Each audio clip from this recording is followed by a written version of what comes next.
All right, we're gonna be home a whole lot more. And if there's one thing that I have learned from working from home, it's that you play the am I hungry or am I bored game very regularly. So a couple things for you guys to consider. When you're feeling hungry or the thought of food pops into your brain, you need to identify whether it is a brain craving or a body craving. And most of the time, if you're craving something sweet or something snacky or something where you're just feeling a little bit peckish, it's often a brain craving because they light up the reward centers in the brain, and that's where the desire is coming from. It's not necessarily a physical sensation. Something else for you to kind of have in the back of your mind is when you're in that dilemma of like, I kind of want to eat some food, but maybe I don't really need it, is where are you on the hunger fullness scale? So if 1 is super starving and 10 is massively full, where are you sitting on that scale? If you're a 3 out of 10, you might be feeling maybe a little bit flat and just starting to have a bit of a hard time concentrating and you're distracted easily. Those might be your physical cues. Sometimes it's not my tummy is rumbling and I just feel like in my gut area that I need some food. I need something, a source of energy. Sometimes it's things like I just feel really, really tired and I'm starting to lose my patience with people. That can often be your signals from your body that you just need some energy. You need food, okay, which provides you with energy. So where are you on that scale? Can you identify the physical cues? And that's going to help you understand, is it a body craving? If it's a body craving, you're probably sitting somewhere between the 1 to 3 out of 10 mark on that scale.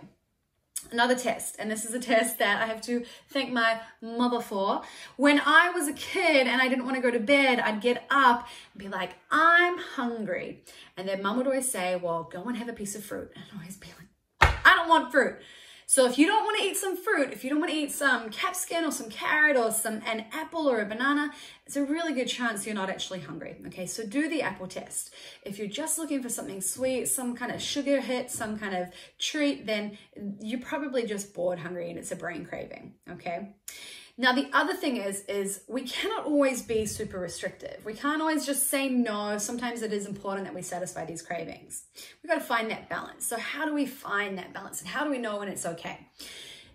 A really, really great thing to say to give yourself permission, but put a little bit of a window of time between you and eating and satisfying that craving, is to say, hey, if I want it tomorrow, I'll have it tomorrow. And that might even be, if I want it in 30 minutes, I'll have it in 30 minutes. And that's usually just enough time to either become preoccupied with doing something else and you realize that you're not actually hungry, or you recognize that it's actually not something that you want and perhaps it's not really this craving that you desperately physically need, and it's just a little bit of a hunt for a treat, hunt for something to satisfy your boredom, okay?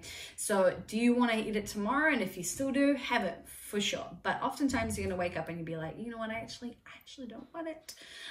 So am I hungry or am I bored? You guys just have to figure out, is it a brain craving or a body craving? Where are you actually sitting on the hunger scale, like physically speaking? Would you eat an apple?